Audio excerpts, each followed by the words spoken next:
Welcome, students. Today we are diving into product design.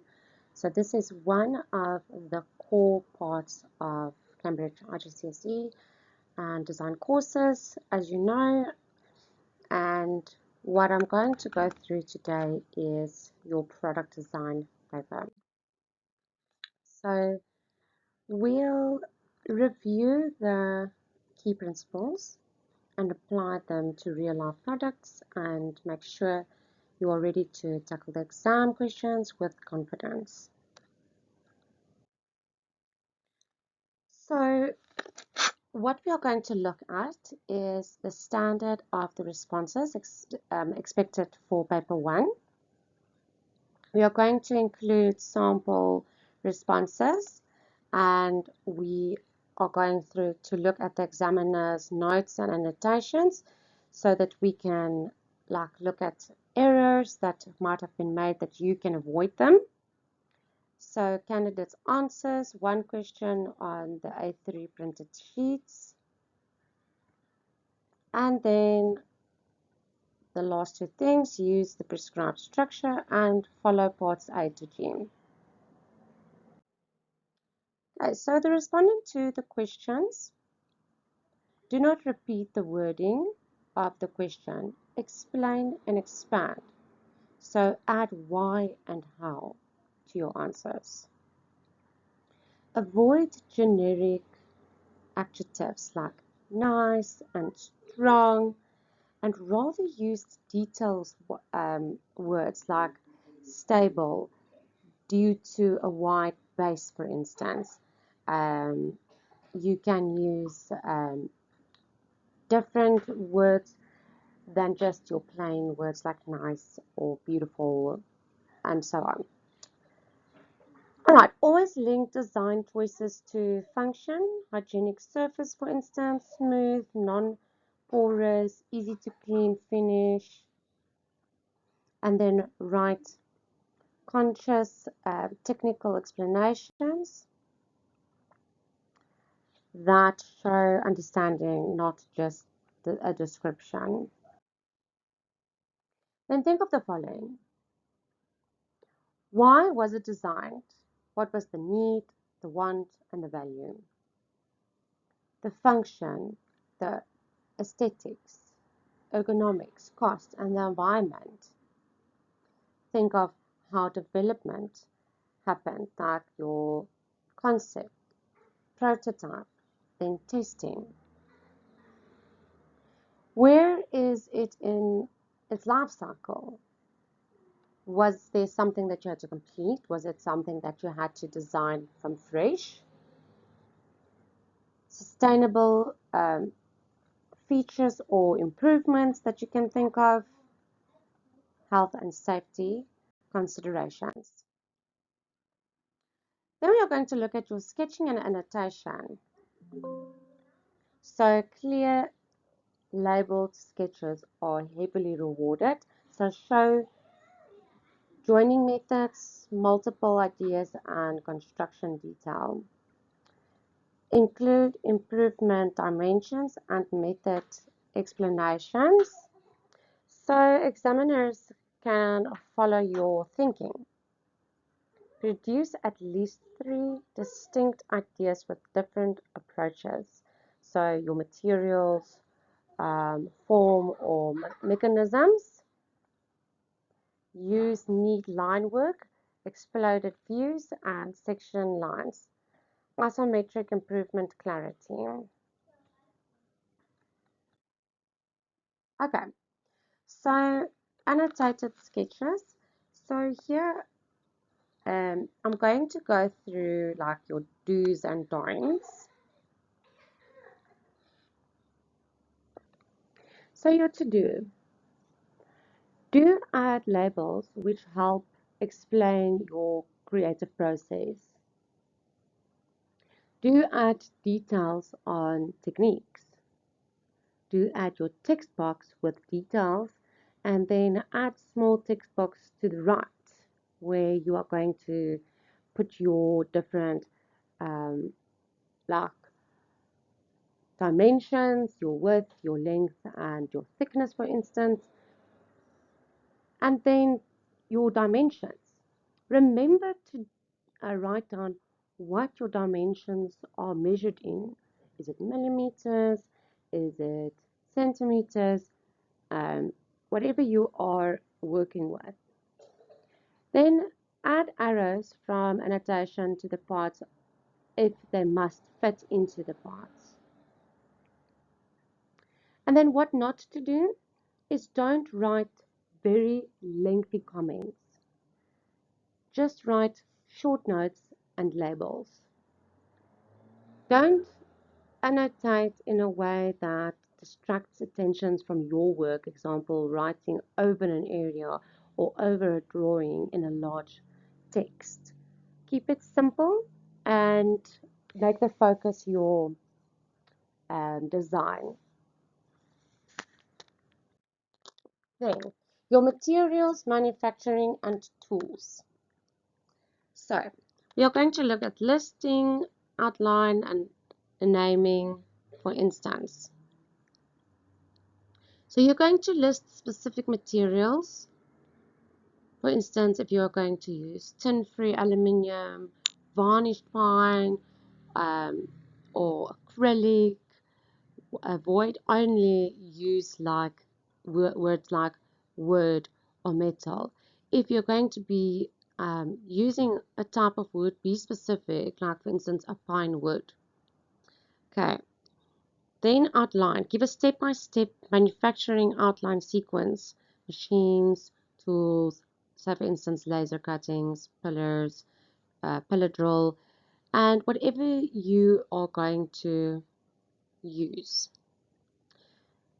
Then list your hand tools, like say for instance your jigsaw. If you're going to use a craft knife on a cutting mat, label it and mention it so that you can get the marks for it. And then for mass process, name the method, and injection molding with fitted molds for small runs, laser cutting, whatever you are going to use as your manufacturing equipment, name it.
Okay, so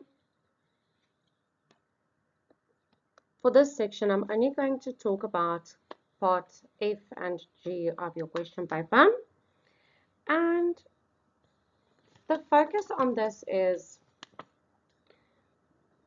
when you are writing down your answers, your marks will be depending on how specific you are, on the materials, on your reasoning. So, say for instance, you are going to use aluminium. You would, for instance, say that it is lightweight and that should you have to clean it, it would clean easily, so it's for hygiene purposes. So it's very specific towards your um, reasoning. So as well as don't just say wood or um, steel, be specific. What type of wood are you going to use? Oak wood or a pine wood or laminated wood. So please be specific in this part. Okay. Then when you come to your manufacturing methods, be clear. List your tools. It's so important that you list your tools.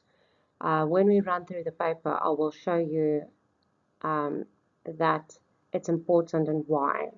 So it is also like the relevance of what you are using and why you are using it with a little note. Okay, and then should you have safety measures, for instance, include your safety methods. Did you have to wear safety goggles? Did you have PPE like gloves or anything that is specific to health and safety? If um, you emphasize that if it's like it's too vague, you might lose marks on it. So if it's like you have to, it's like weak and strong. Um, the stronger your answers, the more points you will get, or the full. If you get like very strong answers, you will get full marks for not just saying something is um, it's to be clean. It's not to be clean, it's to be hygienic. Okay, so please focus on how you word things. Okay,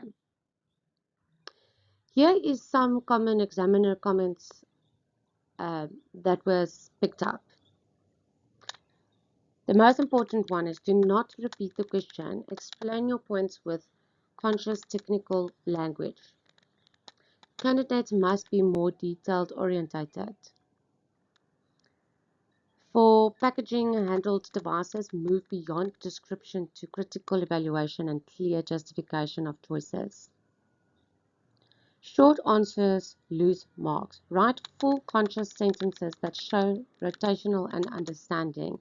See, the point here is the person who is marking your paper needs to see your vision. They need to be basically as if they don't understand anything. So when you are more detailed, they can actually see that this candidate understands what they are talking about. All right. So what next?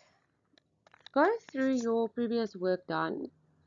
And what I would suggest is like look at things that you can improve and use pen to like make notes if it should be improved, and green to show where there's weakness. Oh, sorry. Green is like when you feel this is correct. So weakness versus improvements in pink. Okay, so in this question paper, I'm just going to cover this one question. Remember that you are going to get three options and an A3 pre-printed answer sheet provided, and then where you answer and sketch on your A3. All right, so you'll have a question paper and an answer sheet which you are going to receive. Okay, so first thing that I'm going to talk about is what you see in your picture. Okay, you can see it's a shop, get cupcakes, and the question that they're asking is cakes are often, or the statement actually, is cakes are often displayed in a shop window to attract people to buy them. So, your design brief is design a unit to display cakes. The display unit must have three different heights, surfaces, and be easy to dismantle. Okay, so you have to list 4 additional points. Okay, so the 4 additional points is different to what is in your brief, and it's about the function of such display unit that you consider to be important. Okay. So now what you need to remember is that this is going to start off from question A to G, And all of the questions you're going to answer is about this question. Okay, so list your 4 additional points. And what this candidate has answered, they have answered must be stable to display units that does not fall over, must be easily wiped clean, must rotate so that the cakes can easily be seen, but must be strong enough to support the weight of the cakes. Okay, so the notes that was made by the examiners were that the candidates were not awarded marks for repeating information given in the question. So, for instance, I have 3 different height surfaces. So, if you would have mentioned that, for instance, you would not have gotten marks for it. If you would have said easily dismantled, you would not have gotten marks for it. Okay, so single word answers like, for instance, nice wouldn't be given marks. But if you would have said, for instance, hygienic surfaces, that would have been given marks because it's telling you more specifically about what the surface should be. Okay. So basically, when you look at this, look at the extra things, the additional things. Think of your ergonomics, health, environment, anything that you could add here. All right. Before I go on, actually, when you're going to do your design, please keep this in mind because your radius and height and all of that for each cake is that size and that needs to fit on your display.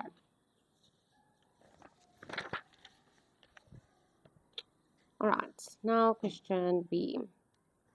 Use a sketch and notes to show 2 methods that would allow parts of display unit to be easily joined and dismantled. So if you look at your mark allocation, it would be 2 marks here, 2 marks here. Okay, so here you have method 1, method 2. Okay, 1 for your drawing, 1 mark for the drawing, and 1 mark for the correct labels and notes. Okay, there you can see this was beautifully drawn. It's clear and it's labeled with notes. So that would be a full 4 marks. So what the examiners have said here is that there were 2 marks available for each method. So 1 mark for the sketch and 1 mark for the supporting notes and labels. Exactly like I just explained. And then marks were not awarded if the method did not fully meet the requirements of the questions. For example, permanent joining methods such as welding would not be awarded. And if you look here, this note here says without glue, because remember, it has to be dismantled. Okay, so just think clearly when you do this part. Don't go in such a stress that you miss these little things. Okay, question number C.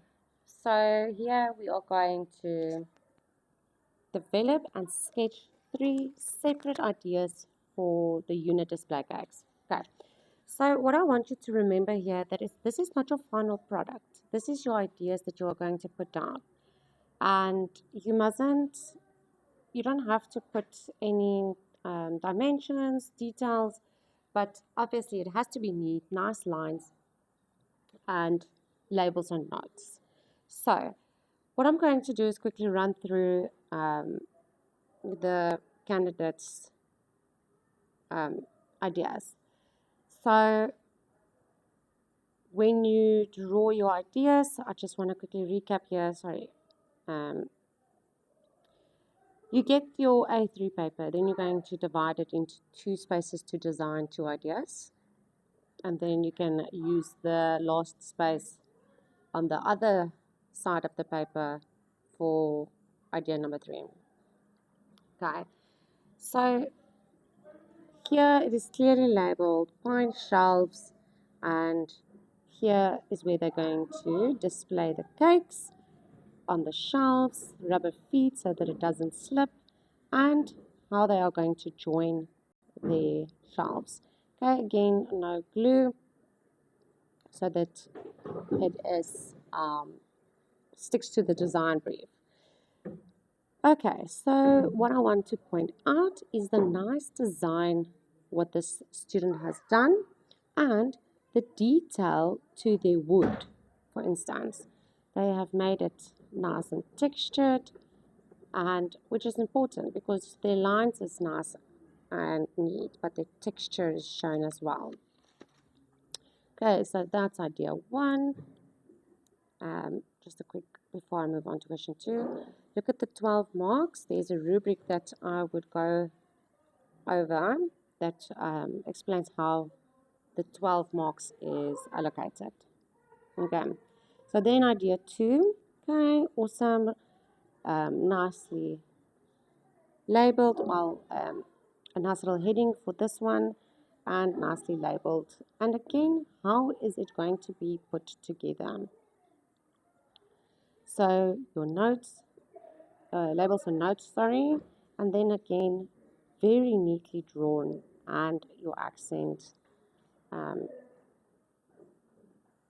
to show it's nice and glossy, for instance, is given. So if you are using, say for instance, steel or glass or anything that is shiny, give it that extra little touch so that it is shown in your design. Okay, then idea number 3. Again, idea 3. It's literally it says idea 3, and then framed wooden display. Okay, labeled or heading nicely labeled, and then again how it will be put together. Okay, again with the accent of how the material shows. Then I would just quickly like to run through what the examiner has said in this section.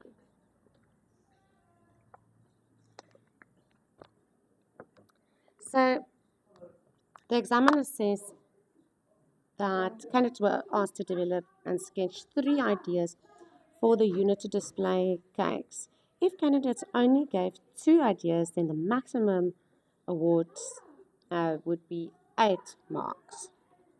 So that's important. Get all 3 ideas down. Okay. So as you can see, idea number 3 and number 1 isn't much different. It's a slight difference between the shelves, but at least there is 3 ideas. Okay. Then the ideas were marked using 2 performance description tables, which I said I will go through with you guys, and how that rubric works. Then marking should be positive and reward achievement where possible, but clearly differentiate across the whole range of marks available. So they're not going to look at what you didn't do, they're going to look at what you did do. So the approach should be like it would be best fit to your brief basically, and then the marker would make a judgment based on that.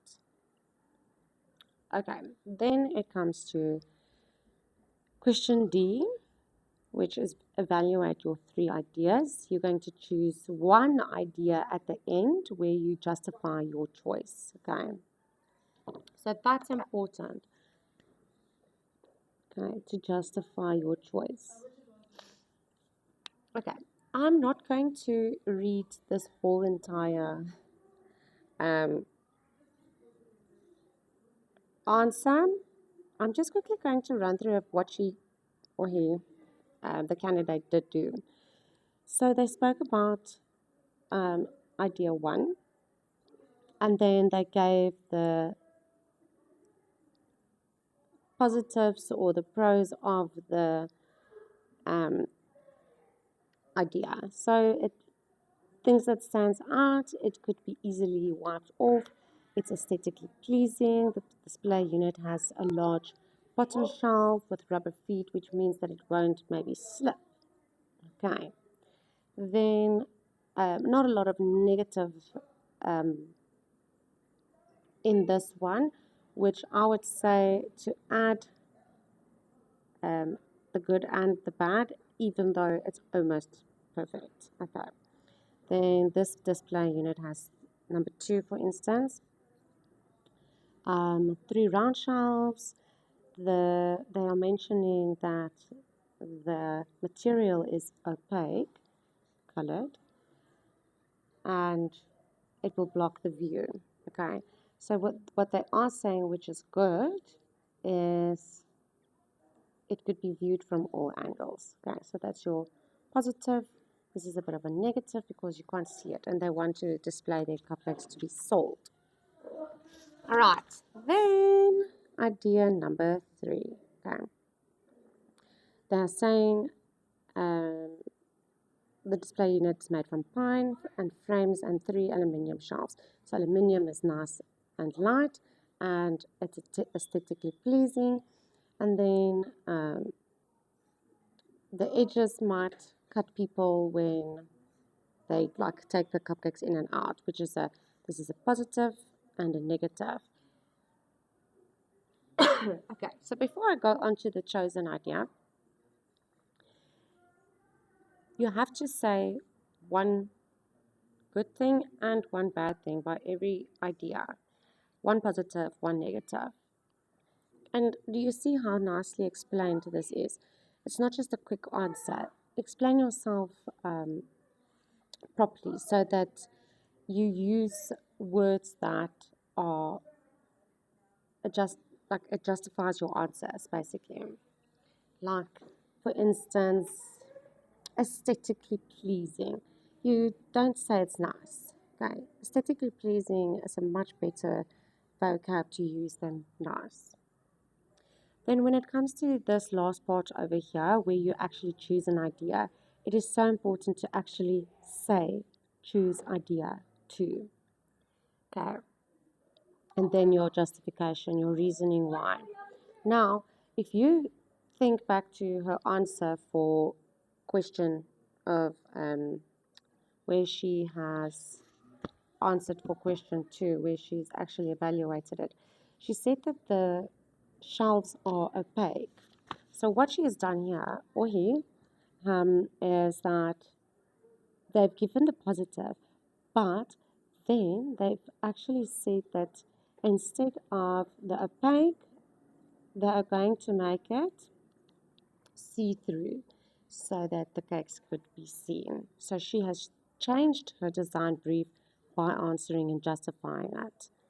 So not only like saying, oh, I'm going to choose the first and best one, you can change your design brief by justifying it here and obviously make it better. Okay, so just to quickly run through what the examiner has said. So simply describing the design, it's the best, it's awesome, it's not going to get you marks. You need to explain properly, like I said, the reasons why you have chosen material that you have chosen, and think of your design brief. How is that going to impact your evaluation? Okay, so another one, okay, like I said already, also what they've mentioned is that you have to say what you have chosen and justify it properly. So the mark for the justification was only awarded if the response stated why they selected and why it was the best choice out of the 3. Okay, so you don't just simply state it's the best. You have to properly give an answer.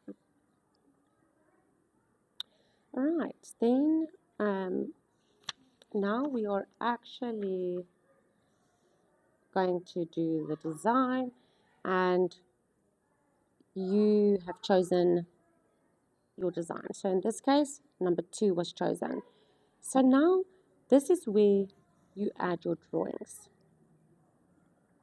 and your dimensions, and you've got a little table, or if you would like, key, and whatever you want to do here, they have used this space here on the side for the materials that they have used. So the number, the part, the material, length, width, and the thickness. So, um, okay, so here, obviously, every single drawing is important with detail and dimensions. So, the one thing that I did note here is that I can't see what this person is measuring in.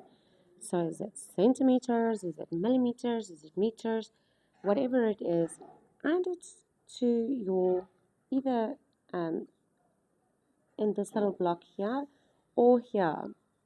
And I think if you add it to this, it would you'll get marks for it if you don't want to add it here.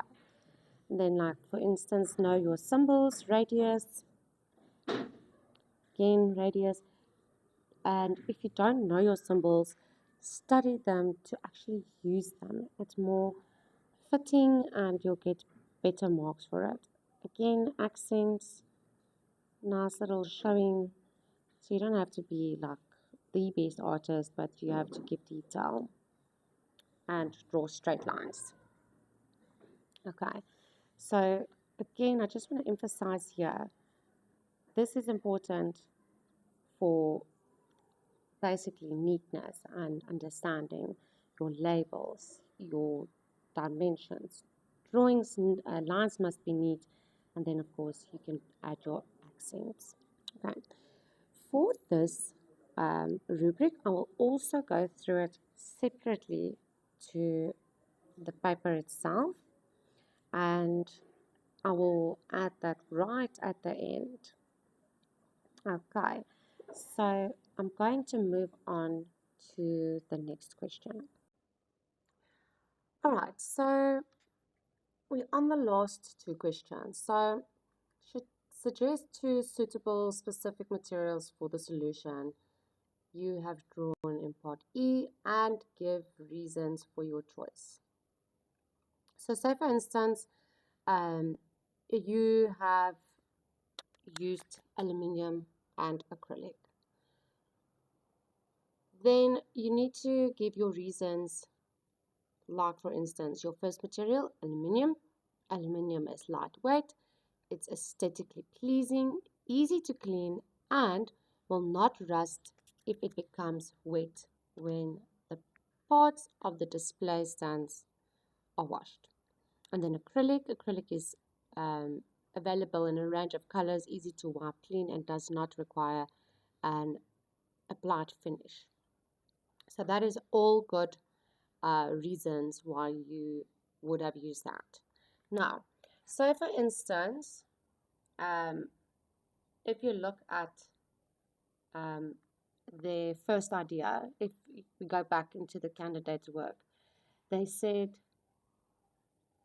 pine wood for both the sides and the shelves. Then that's only one material. So that would have been only 2 marks if you look at the mark allocation. So what you then do in a case like this where you use the same material, you use a second option, material 2. So for instance, your site is pine wood, but your um, shelving is acrylic. Then you say the reason acrylic as a second option. Okay. So it's non-existing, but you have to mention 2. Otherwise, you will not get the full marks. Okay. So just to quickly look at what the examiner commented was that obviously you look at your option that you have chosen, and then generic names of materials. Wooden metal won't be awarded marks. Okay, so specific material must be mentioned. And then the reason for selecting the material, such as pine, has a grain that makes it aesthetically pleasing rather than generic, such as pine, as in nice to look at. Okay, as we've mentioned before, your how you say things is important. If you think of it, you are designing a luxury product for someone or something that you can sell. And if you are just going to say, oh, it's nice, a lot of things are nice. It needs to be more than just nice. Okay. And then like I said, again, they've also mentioned it as one of the comments from the examiners. They mentioned that if a solution is genuinely made of one material, both marks can still be awarded by suggesting an alternative material that the product could be made from. Okay, like I said, like a second option, or in this case, you can also label it as an alternative option. Okay, one last question left. Okay, here we are looking at question 3. So here you are going to outline the method that could be used to manufacture one part of your solution. Okay, please make sure that you do note one part of your solution drawn in part E. Include the names of the tools used. So this candidate actually put steps 1, 2, 3, 4, 5, 6, and from there going, she's also she candidate has put the dimensions. Again, I'm not too sure what measurements, let's say millimeters or centimeters. Let's do centimeters. Okay, again, radius, centimeters, and then cut out the circle, and sand it.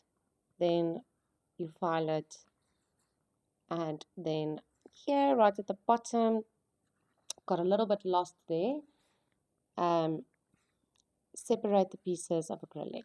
Okay, so they've mentioned very nicely how to do it step by step with pictures, dimensions, the tools, and it's lovely. Okay, so I would have just labeled, okay, and label. So, oh yes, yeah, label. So it's clear what this is. What is this? And this is your sheet, your acrylic sheets. Okay, it doesn't have to be um, a lot of detail with your labeling, but it just really helps um, for the examiner so that they know, you know what this is, or that you're going to use that. And again, with the detail, lovely detailing on this candidate's drawings. Okay, so I'm just going to quickly look at what the candidate or the examiner said. They were awarded one mark for outlining a manufacturing method. Okay, so they're making 3 shelves. That's the heading. I would be a little bit more specific, making 3 shelves, and then if this has a name for it, cutting sheets of acrylic or whatever in circles, say that. Okay, then candidates were awarded up to 3 marks for the describing the method of manufacture. So here they describe it and they explain it, and then 2 marks for the names of tools equipped or the machines used. Okay, so again, label your tools and whatever you are using, machines, tools, so that they can clearly see, you know, what you are talking about. All right, everyone. So that is it for paper one. Um, I'm not going to go through the second or the third question. What would be nice is if you actually go and do question 2 and 3 on your own. This is from, I'm just going to quickly double check what paper this is from. Sam's from 2024. I think it is June 2024, paper 1. Okay, yes, there we have it. Okay, so this is June 2024, question paper 12. All right, so go and do question 2 and 3 by yourself. You've got lots of past papers that you can go through and practice it before the exam. All right.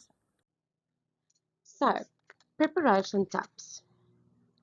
Practice writing full answers under timed conditions using past papers. Sketch and annotate neatly and practice exploded views, section lines, and simple isometrics. Use checklists during revision, so your materials, manufacturing steps, tools, dimensions, and like your safety measures included. Then, if you want to, if you have time, study buddy, do peer review, swap your folders or your work, and evaluate each other's stuff because your peer might see something or note something that you didn't see. So in that way, you are going through each other's work and helping each other. Then, exam day checklist. Answer only one question on the A3 printed paper. And then answer A to G. It is marked clearly. Follow the prescribed structure. Include at least 3 design ideas for full evaluation for each design. Annotate sketches with dimensions, joining methods, and materials. And then list specific tools and machines and include a brief safety note if it is relevant. All right, thank you everyone. I hope you have at least learned something today and that this was helpful. I would like to join you for a Q&A. All right. Thank you, everyone. Bye.